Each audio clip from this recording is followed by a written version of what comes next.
Good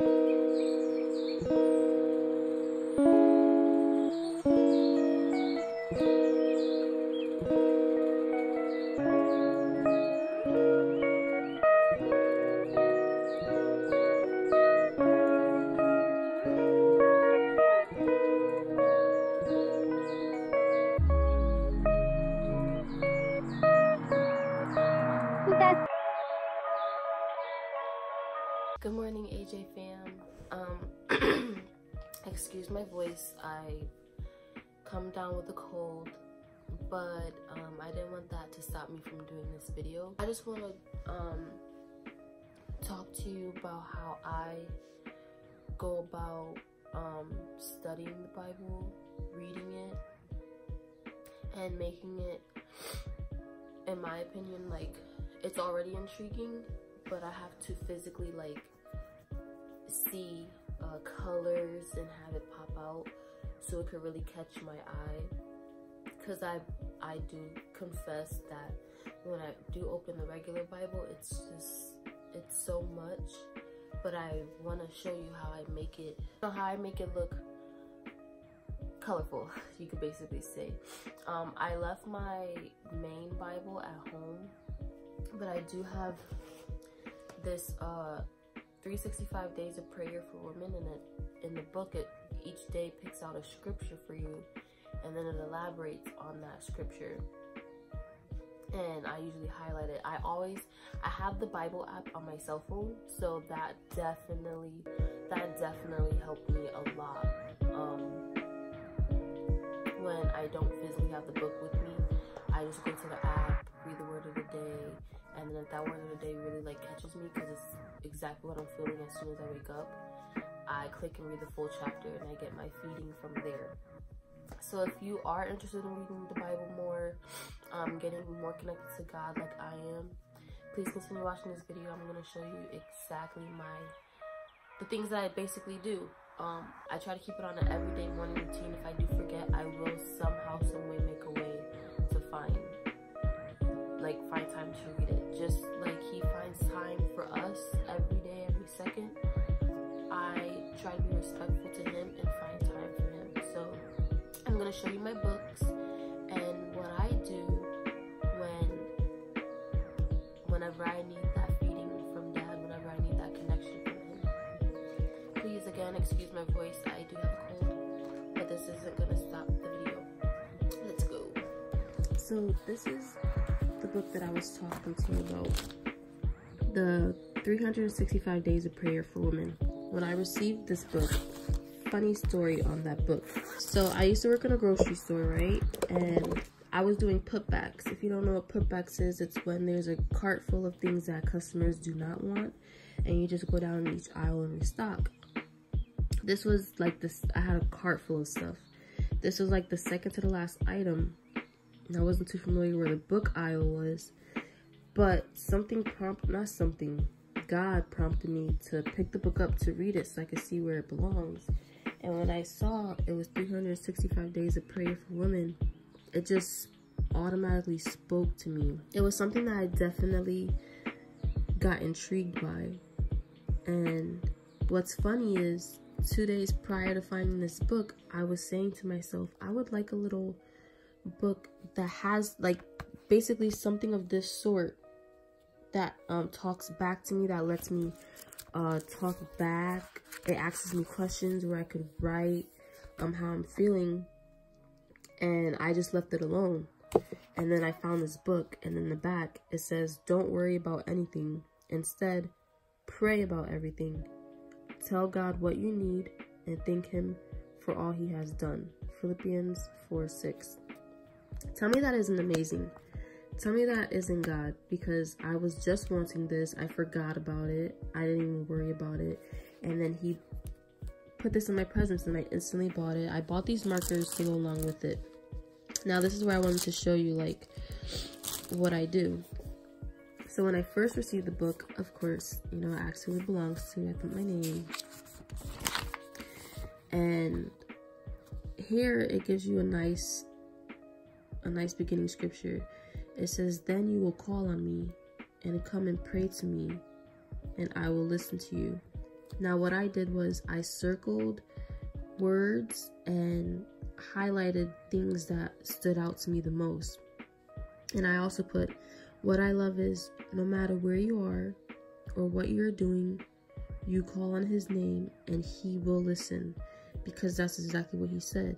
I will listen to you. And that's in Jeremiah 29:12. And I highlighted, you will, because no matter what happens in life, you will eventually call on to dad. And you will call on me, which is the Father, and come and pray. So you will come to a time where you will call on him and you have to come and pray to him. And when you do, he will listen. And I put like little sticky notes. You will call on him and he will listen. Isn't he the best? So it's like I'm talking to myself. I'm telling myself, like, you know, he is the best. And I love this. I absolutely love this book. But I'm almost 1,000% sure that you can absolutely order this book online. I haven't tried to check and see if it's on Amazon or anything. This is how it's teaching you how to develop a habit for prayer. So I circled everything. So I got this book. Of course, I didn't get this book January 1st. I got it, I want to say, I think it was July or August. I'm not too sure. But it starts it off right for you. So in January it says, the earnest prayer of a righteous person has great power and produces wonderful results. James 5:16. So it says, pray for good things. Your prayer has great power. So reminding myself to stay righteous and that my prayer will be earnest once I am righteous. So what really spoke to me about this first one, you know how we have plans. Everyone has plans. Everyone makes plans. Everyone has things that they want to do, whether it's on a day-to-day basis or it's next week, next month, next year. We all have our own understanding of our own plans. What we sometimes fail to realize is that God's plans are perfect. So when I saw this one and it said, your plan is perfect, it instantaneously spoke to me. And that's because me, yes, I live day by day. I go by day because tomorrow's never promised. But I do have plans that I set for myself. And sometimes those plans fail. For this first one, it was just perfect. I feel like it was purposely put like this because it's January 1st, it's a new year, everyone has plans for the New Year's. So, but this is like an everyday thing with everybody.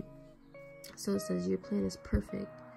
And in Proverbs 19:21, it states, many are the plans in a person's heart, but it is the Lord's purpose that prevails. And it is always his plan that will unravel, always. So what I've learned is to not lean on my own understanding, not to lean on my own plans. Whatever he has planned for us, it's perfect. Whether it happens at a time we don't want or so forth. We all have something that we want to happen right now.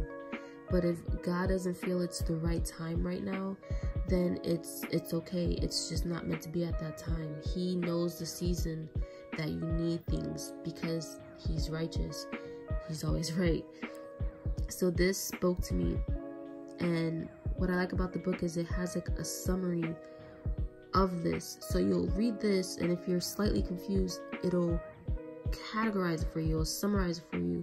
Then it'll ask you a question, and I will, open up some of the things I said because, we're all human and we all have some wants.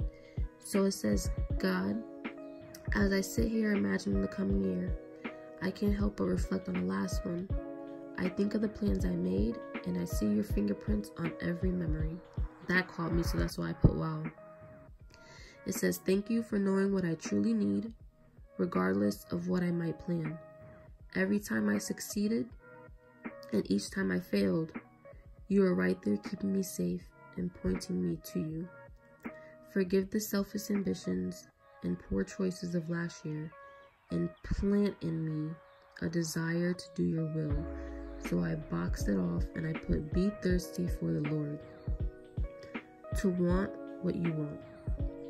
Plant in me a desire to do your will, to want what you want. So you want to do what God wants you to do. And you have to realize that your life isn't yours. Once you realize your life isn't yours, it's His. Trust me, He does amazing things for you. Things you didn't even plan for yourself. You're like, wow, I went better as expected. Yeah, because it was God doing it. Your plan for my life is perfect. Let me remember that as I consider the coming year. And I put, no matter what your plan, no matter what you want, God's will always come first. So just always remember that. The season, the times He has for you will come at the right moment. So it asks you a question, like a self-reflection. And it says, what would you like to see change this year? Me, I put, I would like to see my spirit lighten. I would love to see all bad spirits upon me flee. He is changing me. I feel it and I see it. His plan is what I'd love to see unravel. So He has been doing that for me. And I've been so thankful for that, because guys, He has been so perfect. Here you can see I just did some cute little flowers. But this book talks to you, like, it speaks to you when you're feeling low. You can abide in Him. When you're fully committed, He'll deliver you from evil. He'll give you so much grace. He'll hold you accountable for everything. What I mean by that is, if God is telling you to speak to someone, like give them a message that you heard, like you feel like you have this little, we call it a conscience in our body. I feel like that's Dad speaking to us. And I realized that was. And I feel like that's great, because that means He's been talking to us all this time, and we usually go the opposite direction and not listen to our conscience. Sometimes we listen to our conscience. We call it women call it a woman's intuition or a gut feeling. Get all those worldly words out, like those worldly words out. That's God. That's the Spirit of God. So I like this one. It says, a heart that would. And it says, I plead with you to give your bodies to God because of all He has done for you. Let them be a living and holy sacrifice, the kind He will find acceptable. This is truly the way to worship Him. Romans 12:1.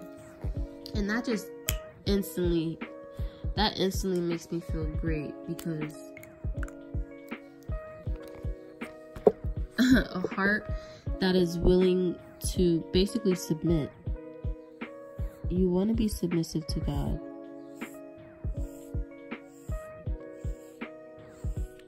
So I'm going to highlight that. And what I do is I basically underneath, I would write out what I got from that, a heart that would.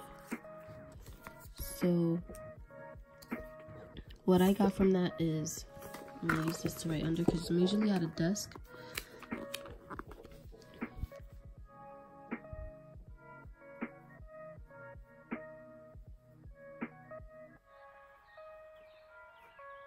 That's what I got from it. Be willing. Okay. That's where I will go and highlight some of these as well. So I'm going to choose yellow. That's my favorite color. I plead with you to give your bodies to God because of all He has done for you. Let them be a living and holy sacrifice, the kind He will find acceptable. This is truly the way to worship Him. And that's Romans 12:1. So I like how it says give your bodies to God because of all He has done to us. So give your bodies to Him. That definitely speaks volume to me, because we work in our flesh and we operate on our flesh, but our flesh will lead us to death.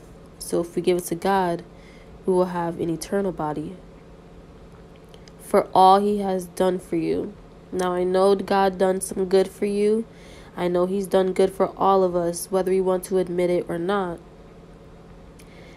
And that one really spoke out to me because, in my opinion, when I say without him I am nothing and with him I am everything, I mean, yeah, he's literally everything.